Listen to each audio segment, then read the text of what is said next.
नमस्कार, welcome to this channel. तो दोस्तों, अब रूस से भारत के लिए एक बहुत ही ज्यादा बड़ी और बहुत ही बुरी खबर सामने निकल कर आ रही है। और शायद ये खबर देखने के बाद आप भी इंडियन सिटीजन्स के लिए बहुत ही ज्यादा चिंतित हो जाओगे, और खास करके उनके लिए जो आपका कोई सगा संबंधी या रिश्तेदार रशिया में रहता है। वैसा मैं इसलिए कह रहा क्योंकि आप खुद इस वीडियो को देखिए। नमस्कार, हम सब साथी रशिया घूमने के लिए आए थे नवे साल पर, और हमें यहाँ पर एक एजेंट मिला। उसने हमें यहाँ पर घुमाया फिराया रशिया में, और वो बाद में हमें बोला कि मैं आप सबको बेलारूस के लिए ले चलता हूँ, वहाँ पर आप सबको घुमा फिरा के लाता हूँ। और वो हमें बेलारूस लेकर चला गया। हमें इस बात का नहीं पता था वहाँ पर वीज़े की ज़रूरत होती है। वो हमें ऐसे ही लेके चला गया, और वहाँ जाकर हमसे वो पैसे मांगने लगा। मतलब जो उसने पहले पैसे मांगे थे हमने वो दे दिए, उसके बाद और पैसे मांगने लगा। हमारे पास और पैसे नहीं थे। उसने हमको ना वहीं पर बेलारूस हाईवे पर छोड़ दिया, और वहाँ फिर हमको पुलिस ने पकड़ लिया। पुलिस ने पकड़कर रशिया आर्मी को दे दिया हमें। रशिया आर्मी ने हमें पता नहीं कहाँ पर रखा, 3 से 4 दिन रखा। और हमारे आगे एक हमारी भाषा वाला बंदा आया, मतलब उससे फ़ोन पर बात करवाई, और हमारे आगे शर्त रखी, या तो आप सबको 10 साल की जेल होगी, या फिर हमारे साथ एक कॉन्ट्रैक्ट साइन कर लो जिसमें आपको कुछ नहीं करना है। आपको मतलब हेल्पर की जॉब मिलेगी, खाना वगैरह बनाने में, या ड्राइवर वगैरह की कोई ऐसी जॉब मिलेगी। आप हमारे साथ कॉन्ट्रैक्ट साइन कर लो। तो हमने वो कॉन्ट्रैक्ट कर लिया। वो उनकी भाषा में था, हमें नहीं पता था उसमें क्या क्या लिखा है। और उसके बाद उन्होंने हमें ट्रेनिंग सेंटर पर डाल दिया। वहाँ हमें जाके पता चला भी हमारे साथ धोखा हुआ है। उन्होंने हमें आर्मी में भर्ती कर लिया है। वहाँ पर हमारे साथ ट्रेनिंग दी गई।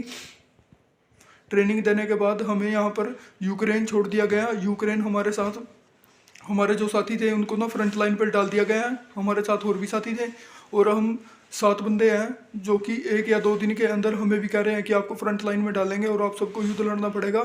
हम बिल्कुल भी युद्ध के लिए नहीं तैयार हैं। हमें किसी को भी अच्छे से बंदूक भी नहीं पकड़नी आती, और ये हमें फ्रंट लाइन पर डालना चाहते हैं। अब दरअसल यह वीडियो रूस से निकलकर सामने आ रही है, जिसमें 7 भारतीय आम नागरिक कह रहे हैं कि जबरदस्ती रूस की सरकार और अधिकारियों ने हमें अपनी सेना में भर्ती कर लिया है, ट्रेनिंग कराया जा रहा है, और अब यूक्रेन के खिलाफ युद्ध लड़ने के लिए भी फोर्स कर रहे हैं। अब जैसा कि आपने वीडियो में देखा होगा, जिसमें ये रिक्वेस्ट कर रहे हैं कि इन्हें भारत वापस लाया जाए। अब हालांकि इस मामले को लेकर अभी पूरी तरीके से पुष्टि नहीं की गई है, लेकिन आपको जानकर शायद हैरानी होगी कि ये रूस से कोई पहला केस नहीं निकल कर आया है। क्योंकि पिछले कुछ महीनों पहले आपने सुना होगा कि यह रिपोर्ट्स आई थी कि कम से कम 15,000 से ज्यादा नेपाली नागरिक लड़ रहे हैं रूस की तरफ से यूक्रेन के खिलाफ, जिसमें से अभी तक तो बहुतों की मौत भी हो चुकी है। इसके अलावा बाकी जो एशियन देश है, इनके अलग अलग देशों के बहुत सारे नागरिक रूस की सेना की तरफ से यूक्रेन के खिलाफ लड़ रहे हैं। अब इनमें से किसी को उनकी मर्जी के साथ लड़ाया जा रहा है, तो किसी को पैसों का लालच देकर जबरदस्ती पकड़ के उठा के डाल दिया जा रहा है कि जाओ लड़ो यूक्रेन की आर्मी के अगेंस्ट। तो ऐसे में ये मामला जो रूस से भारतीय नागरिक का निकल कर आया है, ये अगर पूरी तरीके से सच साबित होता है तो आप हैरान मत होना कि जी ये रूस ने क्या कर दिया इंडियंस के खिलाफ, इंडियंस का गलत यूज कर रहा है। और अभी तक भारतीय सरकार ने इस मामले को लेकर अभी तक कोई रिपोर्ट नहीं दी है, लेकिन अंदाजा यही लगाया जा रहा है कि भारतीय सरकार इस मामले को लेकर रशिया की सरकार से डायरेक्ट कॉन्टैक्ट करेगी, और उनके किसी भी अधिकारी का इस केस में इन्वॉल्वमेंट होता है तो उसके खिलाफ एक्शन जरूर लिया जाएगा, और इन भारतीय नागरिकों को जल्द से जल्द छुड़ाने की कोशिश की जाएगी और इन्हें भारत वापस लाया जाएगा। और अगर ऐसा होता है कि यह मामला गलत है या ये वीडियो फेक है, तो इस पर भी रूस को प्रॉपर सबूत पेश करना पड़ेगा। और अगर ये मामला सच साबित हो जाता है तो यह बहुत ही खतरनाक साबित हो सकता है हमारे इंडियन सिटीजन्स के लिए, क्योंकि हजारों की संख्या में इस समय भारतीय नागरिक पढ़ते हैं या काम करते हैं रूस में, और उन सबके सगे जो भारत में हैं, उनको कितनी चिंता हो रही होगी अपने लोगों की। और शायद अभी हो सकता है कि यह वीडियो जो देख रहे हो उनके भी लोग रूस में गए हो या फिर पहले से ही रह रहे हो। अब इसको लेकर उनसे यही कहना चाहूंगा कि उनके साथ लगातार कॉन्टैक्ट में रहिए, क्योंकि इंडियन गवर्नमेंट अलर्ट हो चुकी है। जरूर जल्द से जल्द इस पर एक्शन लिया जाएगा।